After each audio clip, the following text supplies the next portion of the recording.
Is this thing on? Welcome back to Big Mouth, and fancy seeing you here in June. Are very welcome, my friends, and especially my enemies. Come in, sit down, no touching. I don't do the touching. I hate it when I slap myself too hard. Hello, welcome back to Big Mouth, and you can keep this and any other conversation I ignite going over on my Twitter at Movies TV Mad. My Instagram is the extension of this channel, Big Mouth. And join me on my Vero, where I'm Big Mouth 1. Is it Big Mouth? I can't even remember now. Anyway, that's where you can find me. What's this? What's this? What's that? I just saw episode 1 of the brand spanking new Harley Quinn animated series. And wow, this is amazing. Harley Quinn, surprise, surprise, is actually Harley Quinn. It's brilliant. You've got, oh my God, you've got lots of DC characters here. It's just so awesome. Poison Ivy is like Harley's best friend. You've got the Joker in this. You've got the Batman. You've got a crazy effed up Jim Gordon as well. It's really, really good. It's entertaining. It's funny. It's just really, really good. People who are saying that DC Universe doesn't work, it does work. DC Universe is great. And this shows that this streaming service is going absolutely nowhere. Even if it joins HBO Max, that doesn't mean it's gone. Journalists, bloggers, same doesn't go if it still exists. I think it's a great idea for DC Universe to amalgamate into HBO Max. Ultimately, DC Universe was also always a test case to see, to iron out all the kinks before they did HBO Max. And I don't think this streaming service has had many kinks whatsoever. So, no, I really recommend it. 20 minutes seemed, it was like I was watching a movie, and for all the right reasons, it's really, really good. So, we start off where Harley is madly in love with the Joker, but the whole narrative is that the Joker is just using her. He doesn't love her. So she ends up in Arkham Asylum, and she's thinking, he's going to rescue me, he's going to rescue me, he's going to rescue me, and he doesn't. A year later, he doesn't rescue her, so Poison Ivy and the Riddler break out of Arkham. Basically, they have to force Harley to leave because she wants the crazy girl wants to stay around for the Joker to break her out, even though it's after a year, it ain't happening, hoes. I'm sorry. So they break her out. It's basically, the whole thing's a lesson to show her that actually Joker is more in love with Batman than he is with her. So in the end, she changes costume. She's got the shorts on. She looks terrific.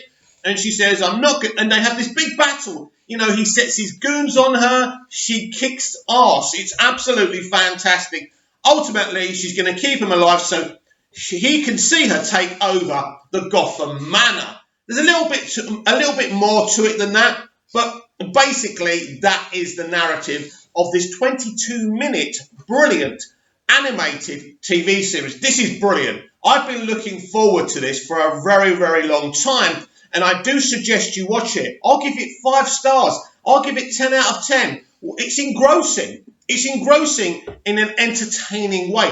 And what's great here is you've got this female character, and this is proof that when Hollywood, when these creatives, these talents sit down, they can actually represent a woman, a female, in a good way, but still be highly entertaining. It's something we don't see very often. This is going to be as classic as Batman, the animated series. It's so good, so visceral, so entertaining.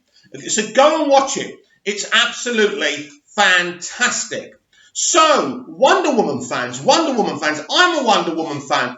I'm a Gal Gadot fan as Wonder Woman. So there's been some pictures posted. So let's have a look at them. Not very well. This is basic. This is Big Mouth. So we're very basic on here. So you got that. And then you got that. It's very, very 80s. It looks brilliant. There's another one. I think I've got one more for you. Pretty awesome, right? And this is the final one. So she looks absolutely fantastic. It's very, very 80s. I like it.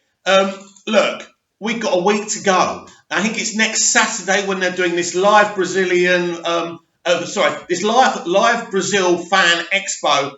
Well, Gal Gadot and Patty Jenkins will be there. They will have like these tweets from fans going through the screen behind them. They'll be answering questions. But the big takeaway from this is going to be that we're finally going to see some footage. Of course, I've seen loads of footage, but you haven't.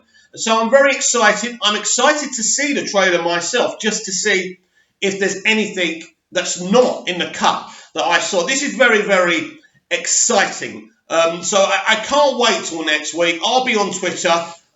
Maybe I'll do that day's DCEU Daily while that's happening. I don't know if I can do it via my TV. Brand new TV, by the way.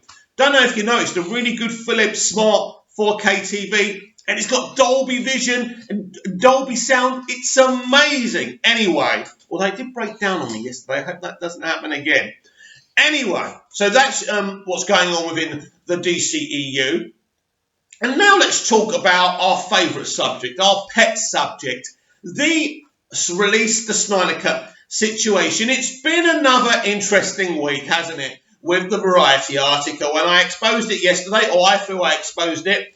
Basically just rehashing stuff that's already been out there. Nothing really new, apart from kind of telling us that Warner Brothers don't have a clue how to make Superman. Look, is that really a surprise? Are we shocked? It's been it was 2016 since Superman was in BVS. It's 2017 since we saw him in Justice League, right? That's look, we're talking about 3 years down the line, and there's still no plan for Superman. And I think there comes a point when a studio refuses to release the Snyder Cut, a superior version of Justice League, when they refuse to develop a Superman film. Now, I'm convinced J.J. Abrams will be developing a Superman movie. We probably won't see it to 2023, as the article said. If that's true or not, I don't know. That was kind of new information. I'm just staggered. As I said the other day in my Superman rant, I'm just staggered that this studio owns DC, that owns Superman. They really don't deserve to own the trademark of DC and its wonderful characters. They really don't deserve to own Superman. Yes, I'm crediting them for what they've done with Harley Quinn, and now and again they do great stuff, right? But at the end of the day, when you look at what Disney have achieved, they're looking now at doing animated TV shows for the MCU. Standalone TVs. Well, not standalone TV shows. It's all part of the MCU, right? And carrying on with the Marvel Cinematic Universe. It's a train. Unfortunately for DC, the only thing about a train they know is train wreck. We're fighting so hard to convince them to release the Snyder Cut. And, this is not just a few fans. These are hundreds of thousands of fans around the world. These are people who are giving to suicide prevention. These are people who can't afford to send money, but do. These are the people who drive the cabs, who work in the restaurants, right? Who are trying to raise their kids. Why? Why are they doing this? Because they care. Because they know the Snyder Cut is a superior version to the Justice League that we got. Ordinary, everyday people putting their lives on hold for something they believe in. But this might be a generational thing, passed on from father to son, mother to daughter, father to daughter, mother to son. Get yourselves ready, right? Because one morning in 2072, they may damn release the cut. Maybe. So keep yourselves healthy, right? Because maybe I'll be 100 years old by then, and maybe I'll just keep myself alive. Maybe I'll have more water and more carrots, so I'm healthy. I don't know when they're going to release it. I don't know when someone in that damn studio is going to have any sense. Because at the end of the day, right, this is where we are. It's a battle, and it's us against them. We have done so well to put ourselves in the mainstream limelight. That everybody's talking about this now. Everybody's intrigued about Zack's cut. But it's a complicated issue because they have got a plan now. And they don't want to divert that plan. I still think that releasing the Snyder Cut doesn't hurt that plan. Do I know if they want to bring him back? No. But the other week they refollowed him on their Twitter account. So I am staggered what I heard from Variety. And the problem with the Variety article is that we don't really know what's true and what's not anymore. There's so many conflicting pieces of information. Some people say, don't worry. Grace Randolph said something wonderful after the Variety article. Ignore them. They don't know anything. You know, HBO Max are not going to release it now. They're not going to peak too soon. It will probably be announced in the new year that they'll be releasing the Snyder Cut. So it's good to hear Grace say that. Of course, that's Grace Randolph. We don't know what she knows, again, and what she doesn't know. We shall see. The problem is with the Snyder Cut, there's too many different people with lots of followers, with lots of light on them, saying different things. And that's my whole issue. I don't know what to believe. I do know, and I do feel, and I do believe that the Snyder Cut is a superior version to Justice League, right? So the fight goes on. Look, the fight goes on. Lots of people are doing some wonderful things, donating to suicide prevention. It's a beautiful thing. And as I say, these are people who can't afford to send money, but do. We hope. We live in hope. And I think it is right. I will talk to my nieces and nephews about it when I see them when I go over to the UK for Christmas. I will say to them, get yourselves ready one day, hashtag it if you're on Twitter. Let your friends know about Release the Snyder Cut. Let's spread this out. But as I said, next Saturday is the Brazilian Fan Expo. Patty Jenkins and Gal Gadot will be there promoting Wonder Woman 1984, showing us, hopefully, a delicious trailer.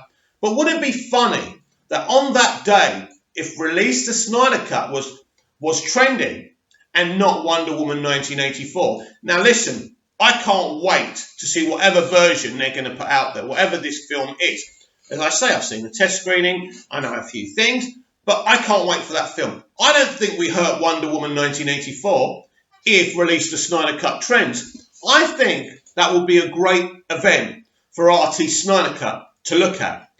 Because I do feel that would really show them. Because if they're trying to promote a film, but Release the Snyder Cut is trending, that is going to send shivers down the corridors of power at Warner Brothers. Sometimes in life, you've got to think outside the box. And I think it's about time. We've done some wonderful things, but that Variety article can't make us give up because we don't know what they know. They could know nothing. At the end of the day, it's been a challenging week, but we pick ourselves up and we keep on going. And as I say, wouldn't it be wonderful this time next week or at the same time as the Fan Expo where they're marketing Wonder Woman 1984? Wouldn't it be amazing, actually, if what we get trending is Release the Snyder Cut and not Wonder Woman 1984? What kind of message would that send? Please like the video if you liked it. Please share it, share the channel if you're enjoying what I'm doing with the channel, and go and watch Harley Quinn episode 1. It is awesome.